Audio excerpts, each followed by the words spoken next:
సమర్థ సద్గురు సాయినాథ్ మహారాజ్కి జై. సాయి భక్తులందరికీ నమస్కారం అండి. అందరూ ఎలా ఉన్నారు ఫ్రెండ్స్? మన సాయినాథుని దయ వల్ల అందరూ సంతోషంగా ఉంటారు అని మనస్ఫూర్తిగా కోరుకుంటూ ఈ రోజుటి వీడియో స్టార్ట్ చేయబోతున్నానండి. ఇక ఈ రోజు వీడియోలో మనం చూడబోయేది ఏంటంటే, తల్లి ఒక్క నిమిషం కూడా ఆలోచించకు, ఈ చక్రంలోని రాశి ఏదో పట్టుకో, నీకు జరగబోయే అద్భుతం చెబుతాను విను అని చెప్పి బాబా గారు అంటున్నారండి. ఏ రాశిలో పుట్టావో, ఎంత గొప్ప జీవితాన్ని అనుభవించబోతున్నావో, జీవితంలో ఎలాంటి పరిణామాలు ఎదుర్కోబోతున్నావో అన్నీ వివరిస్తాను, జాగ్రత్తగా విను. వాటి నుండి ఎలా తప్పించుకోవాలో కూడా నీకు ఒక దారి చూపిస్తాను అని బాబా గారు అంటున్నారండి. అంతేకాదండి, ప్రతి ఒక్కరు కూడా ఈ జాతక చక్రాన్ని చూస్తూ ఉంటారు. అందులో ఏ రాశిలో పుట్టారు, వారి జాతకం ఎలా ఉన్నది అనేది ప్రతి ఒక్కరికి వారి వారి రాశుల గురించి తెలుసుకోవాలన్న కుతూహలం ఉంటుంది. ఈ రోజు బాబా గారు చెప్పబోయేది ఏంటంటే, తల్లి నీ రాశి ఏదో ఒక్కసారి తాకు చూడు, నీ రాశి గురించి నేను వివరిస్తాను అని అంటున్నారండి. ఒక్కసారి మన రాశి ఏదో దాన్ని మనం బాబా గారి మనసులో అనుకొని తలుచుకొని తాకుదాం. బాబా గారు ఏం చెప్పబోతున్నారో ఇప్పుడు విన్నామండి. సాధారణంగా ప్రతి మానవుడు 12 రాశుల్లో ఏదో ఒక రాశిని కలిగి ఉంటాడు. కాబట్టి ప్రతి మనిషికి తన రాశిలో ఏం జరగబోతుంది అనేటటువంటి భయం కూడా ఉంటుంది. దీని ప్రభావం వల్లనే ఎంతో మంది జ్యోతిష్యులంటూ, న్యూమరాలజీ అంటూ వారి జాతకాన్ని చేతుల్లో పట్టుకొని తిరుగుతూ ఉంటారండి. బాబా గారు చెప్పేది ఏంటంటే, ఒక్క సాయినాథుడితో ఉన్నంత వరకు ఎంతటి జాతకమైనా సరే అది తిరగబడాల్సిందే అని చెప్పేసి ఈ సాయినాథుడు మనకు చెప్తూ ఉన్నారండి.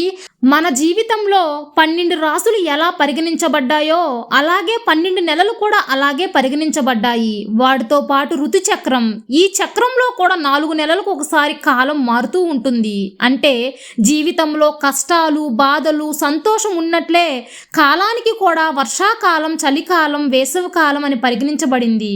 ఈ కాలంతో పాటుగా మన జీవితాలను ఎలా సర్దుకుని బ్రతుకుతున్నాం. చలికాలంలో ఏమో చలికి తట్టుకోలేక చలిమంటల దగ్గర కూర్చుంటాం, లేదా దుప్పట్లు కప్పుకొని కూర్చుంటాం. అదే వేసవికాలం వస్తే ఫ్యాన్లు, ఏసీలు అని బ్రతికేస్తాం.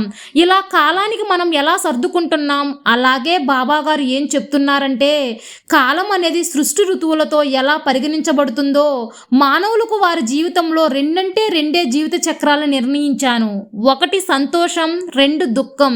వీటికి నువ్వు ఎన్ని పేర్లైనా పెట్టుకోవచ్చు. సంతోషం అనే ప్రపంచంలో బ్రతుకుతున్నప్పుడు కంటికి ఏదీ కనపడదు, అంతటి వైభవంలో బ్రతికేస్తాం. అదే దుఃఖంలో ఉన్నప్పుడు అయిన వాళ్ళే కాదు, ఎవరూ లేరని ఏడుస్తారు. కాలం అనేది చాలా వేగంగా ప్రయాణిస్తూ ఉంటుంది తల్లి. ఆ కాలంతో పాటు నువ్వు బ్రతకాలి అంటే ఈ పోరాటంలో నువ్వు గెలిచి తీరాలి. ఈ సాయిని నువ్వు నమ్ముకున్నంత వరకు నా బిడ్డల్ని ఎలాంటి కష్టంలోకి నెట్టను, ఆ కష్టం ఎలా తప్పించాలో చూస్తాను. ఇప్పుడు నువ్వు అనుభవిస్తున్న కష్టం కూడా ఈ ఋతుకాలం లాంటిదే తల్లి. రాత్రవగానే చంద్రుడు ఎలా వస్తాడో ఉదయించే సూర్యుడే సాక్ష్యం. అలాగే నీ జీవితంలో కూడా వెలుగులు రావాలి అంటే నీ కోసం ఈ చిన్న ఉపాయం చెబుతాను విను తల్లి. ఇలా చేసినట్లయితే నీ జీవితంలో కూడా అద్భుతాలు జరుగుతాయి అని బాబా గారు మనకి ఇలా చెప్తున్నారండి. అదేంటంటే బీజాక్షరాలండి. సాయి సచ్చరిత్రలో కూడా బాబా గారు చెప్పారండి. సచ్చరిత్రలోనే కాకుండా షిరిడీలో కూడా ఈ బీజాక్షరాలు వాడుతూ ఉన్నారు. ప్రతి పని, ఏ శుభకార్యం చెయ్యాలన్నా ఈ బీజాక్షరాలు ఎంతో ఉపయోగకరం, శుభసూచకం కూడా. కాబట్టి ఈ బీజాక్షరాలు ఓం స్వస్తిక్ అనే ఈ 2 బీజాక్షరాలు ప్రతి రాశుల వారికి, ఒక్కొక్క రాశి వారు ఒక్కొక్క బీజాక్షరాన్ని అనుకున్నట్లయితే జీవితంలో మనకు జ్ఞాపక శక్తి అనేది పెరుగుతుందండి. జ్ఞానాన్ని పెంపొందించే శక్తి అనేది కూడా ఈ బీజాక్షరానికి ఉంటుంది. అంతేకాదండి, మన శరీరంలో ఉన్న 7 జీవిత చక్రాలు కూడా చాలా చక్కగా పనిచేస్తాయి. అందువల్ల ఈ బీజాక్షరాలు ఏంటి అని తెలుసుకుందాం. బీజం అంటే విత్తనం అండి. విత్తనం నాటితే ఎలా పెరిగి పెద్దయి ఒక మహావృక్షంలా మారుతుందో అలాగే మన రాశుల్లో కూడా ప్రతి ఒక్క రాశికి ఒక్కొక్క బీజాక్షరం ఉంటుంది. దానివల్ల మన జ్ఞానాన్ని శుద్ధి చేసుకోవచ్చు.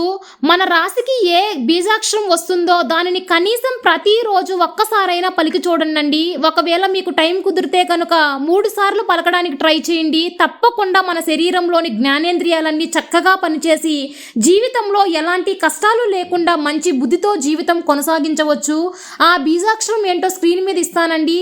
మీ రాశికి తగిన బీజాక్షరాన్ని నోట్ చేసుకొని ప్రతి ఒక్కరూ కూడా ప్రతిరోజు పలకండి. ఇక్కడ స్క్రీన్ మీద 12 రాసుల వారికి 12 బీజాక్షరాలు ఇవ్వబడ్డాయండి. ఏ రాశి వారికి ఏ మంత్రం వస్తుందో ఆ మంత్రాన్ని ప్రతిరోజు పలకడానికి ట్రై చేయండి. ఇప్పుడు ఆయా రాశులకు సంబంధించినటువంటి బీజాక్షరాలు ఏంటో చూద్దాం. మొదటిగా మేషరాశి వారు. మేషరాశి ఓం ఏం క్లీం సో. వృషభ రాశి ఓం ఏం క్లీం శ్రీం. మిథున రాశి ఓం క్లీం ఏం సో. కర్కాటక రాశి ఓం ఏం క్లీం శ్రీం. సింహరాశి ఓం హ్రీం ఏం సో. కన్య రాశి ఓం శ్రీం ఏం సో.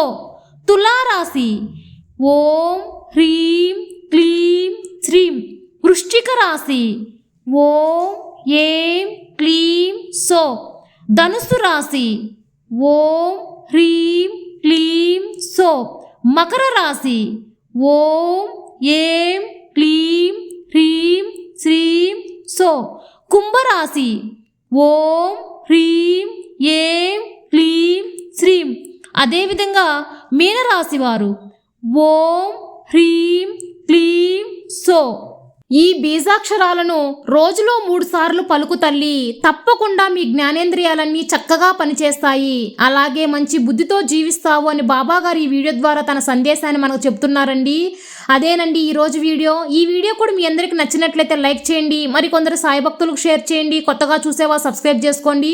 బెల్ ఐకాన్ యాక్టివేట్ చేయండి. నేను ఎప్పుడు కొత్త వీడియో పెట్టినా మీ వరకు వచ్చేస్తుంది. మరొక మంచి వీడియోతో మళ్ళీ కలుద్దాం. అంతవరకు సెలవు. సర్వే జన సుఖినో భవంతు. జై సాయిరామ్.